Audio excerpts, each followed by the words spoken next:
So, you're more than these physical bodies. We like to just let you sit with that for a minute. It's logical, isn't it, that you didn't just show up here? When you put your world in context, you have to acknowledge that there's a whole lot more going on than what is being fashioned from the physical human consciousness. So you are an eternal consciousness on a trajectory. And here you are, a part of that trajectory focused into this time-space reality, into this body. But the larger part of the consciousness that is the eternal you remains non-physically focused. Focused upon you, focused with you, right there with you in everything that you are doing. But the non-physical part of you, that eternal part of you, that solid, sure vibration of unconditional love. You got to say from your physical format, oh, well, yeah, pretty easy to be unconditional when you're not here where the conditions are. Exactly. It is easy for us to remain unconditional when we're not all twirled up in the nitty-gritty of what you're all twirled up in. But that's what makes this the perfect recipe.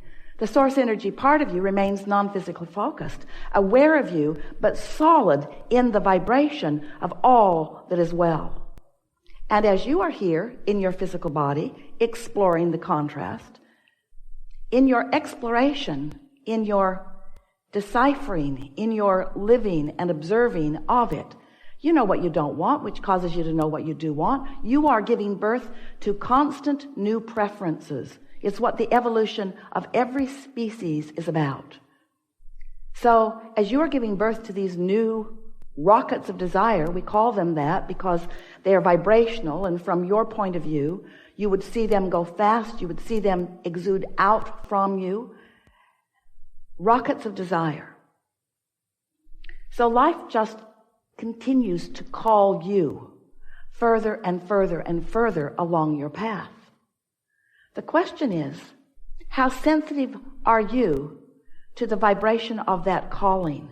And how really on your path are you?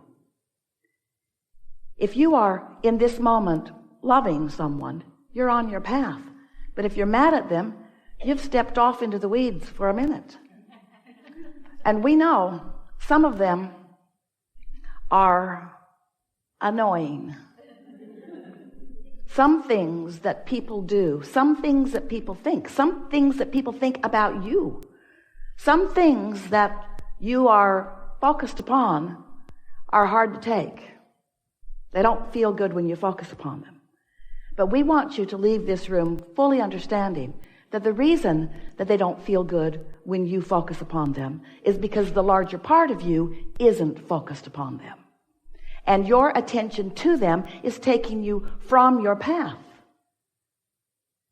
Now, when anyone starts talking about a path, it makes you squirm a little bit because it sounds like, oh yeah, so it is all pre-decided for me. Somebody already figured it out, and here I am, a puppet on a string, looking for my path.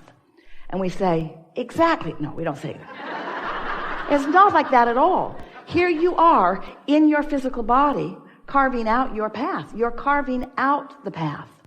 But yes, you had intentions when you came into this physical body that were the path that you were walking along when you made the decision to come here. You knew that you were worthy. And when you get off that path, you feel awful. You knew that you are valuable. And when you get off that path, you feel awful. You knew that this was going to be a wonderful experience. And when you get off that path, you feel awful. You knew that you are the creator of your own experience. And when you get off that path, you feel awful. You had all of these intentions, all of this knowing that you have amassed from life. And the source within you stands in complete knowledge of that path. So here you are in your physical body, making decisions, all kinds of spectacular, detailed decisions. And as you make those decisions in vibrational alignment, in other words, you can be or do or have anything that you want and feel wonderful as long as you're not mad at yourself while you're doing it. That's off your path. You can be or do or have anything, and the source that is within you will support you completely, and you will feel wonderful. Unless you're mad at someone else, unless you're condemning something else, unless you're looking right at what you do not want and making that a lifestyle of vibrational habit. And that's really what we're talking about. We're talking about the vibrational frequencies or the thoughts or the energy. These words are all dovetailing that you are generating. There is a powerful law in this vibrational universe of which we are all a part. We are calling law of attraction. And what that law is, it is the manager of the vibrational frequencies of this universe.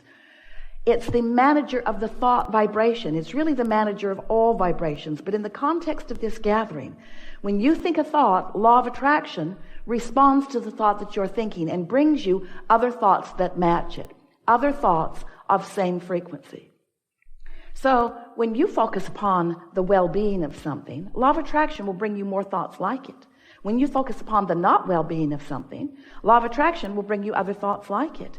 And as you focus there in those early stages of those easy thoughts, law of attraction will bring you more thoughts like that until eventually you will have a significant enough vibrational pattern or trajectory going with that thought that you might even say, I believe that.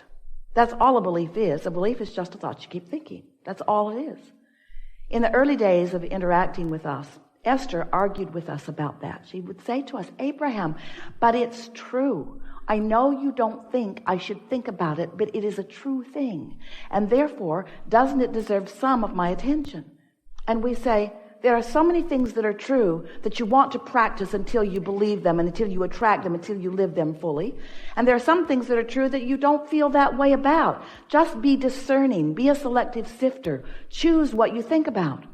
But Esther argued, and some of you do too, but Abraham, sometimes I do not think I am choosing this thought. I think this thought chose me. And we say, we know how that feels when you get that momentum going. When you get a certain amount of momentum going, it plays out. The laws of the universe that you know, the laws of physics, you know, it's like that. Put your car at the top of the hill. San Francisco is what comes to Esther's mind because she could not believe those hills that people were actually driving up and down. Put your car at the top of one of those hills and take it out of gear, take the brake off, and just test to see what the laws of physics are about. Just nudge that car just a little bit from behind. Just nudge it. And watch what happens next. There's no question about what will happen next, is there? The weight, the gravity, the inertia, the laws of physics are known by you experientially. You know what's going to happen to that car. But if you come to your senses and say, oh wait, I already know the outcome of this, I choose something different, so you step right out in front of that car and it bumps up against you, it stops. The momentum stops right there, doesn't it? You wouldn't want to be at the bottom of that hill, stopping that momentum. So law of attraction is synonymous with momentum, because when you give your attention to something, law of attraction will bring more and more and more and more and more. That's why you want to be discerning about what you think about. And it's also why you don't want to be at the bottom of the hill trying to stop your thoughts. That's when Esther said, my thought's thinking me, Abraham. I know you think I should think otherwise, but this thought has got hold of me big time.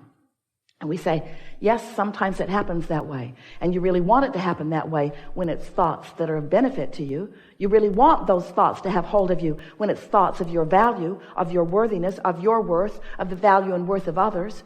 You want those thoughts to get hold of you. You want to believe deeply. You want to have absolute knowing. First you think it, then you think it more, then you think it more, then you think it more, then you think it more, then you believe it. Then you believe it, then you think it more, then you think it more, then you think it more, then you know it. And the reason you know it is because what you believe manifests. It manifests. It gives you full knowledge. But what humans mostly don't understand is that you have control over what moves from vibration into reality. You can turn thoughts into things deliberately. You can. You are turning thoughts into things all the time indeliberately. Why not get hold of this? Why not start thinking purposefully? But the only way that you can begin to turn thoughts to things in a deliberate way is by inserting into your awareness the factor, the all-important factor of how you feel. Because how you feel is your guidance that lets you know how much momentum you got going toward what you want and how much introduction of contradiction you've got going on. One of the things that you have going for you, there are a lot of things, but significant to this topic. One of the things that is really beneficial to you, and we love you so much.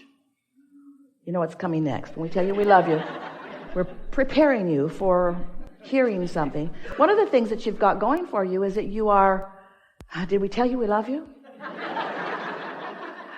You are fickle and frivolous with your thoughts. And the advantage of that is you don't get hold of any thought, wanted or unwanted, and stay with it very long. You are distracted. Ooh, shiny. So we want to help you to not freak out about the thoughts that you've been thinking. When we started talking about the science of deliberate creation, you are in the audience going, cancel, trying to suck the thoughts back before law of attraction got hold of it. And we don't want you to be guarded about your thoughts because you're starting right here, right now, and well-being is dominant. We just want you to be more deliberate about the thoughts you think by caring more about how you feel.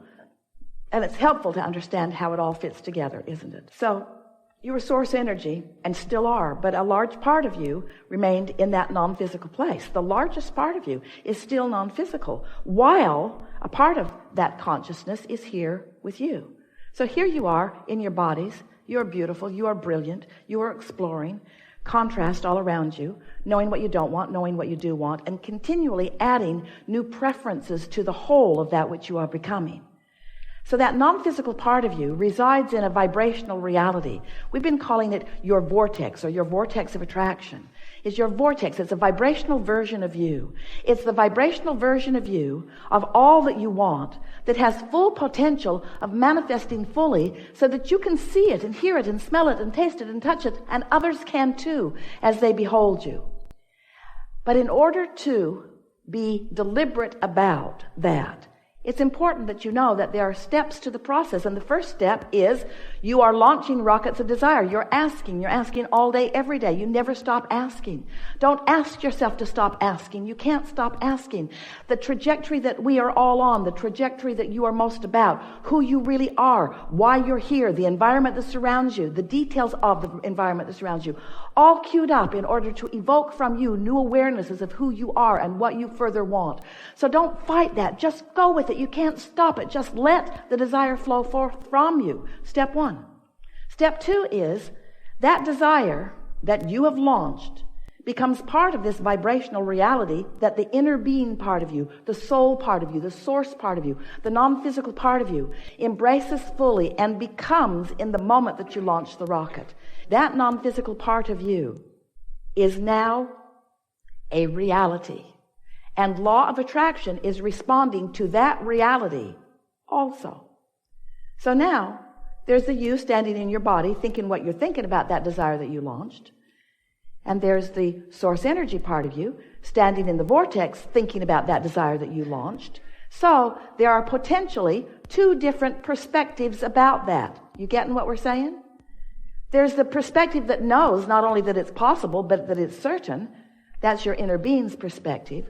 Knowing that the path will unfold, knowing that you will find your way, knowing that it will be really fun going toward it, and knowing that you're going to like it when you get there, but knowing that it's not just getting there that it's all about, it's the journey on the way to it that life is really about. That's what your inner being knows. That's what your inner being knows and bees about the desire that you launch. And here you are in your physical body, maybe not so much knowing so much of that. Because you're usually, if you're like most humans, noticing that what you want has not yet happened. So your awareness is upon where is it? Or how's it going to get here? When's it going to get here? Who's going to bring it? And how's it going to get here? How long is it going to take before it gets here? And why isn't it here yet? And how come that guy's got it and I don't have it yet? And so as you focus in those ways, you feel the uneasiness. You feel the discomfort.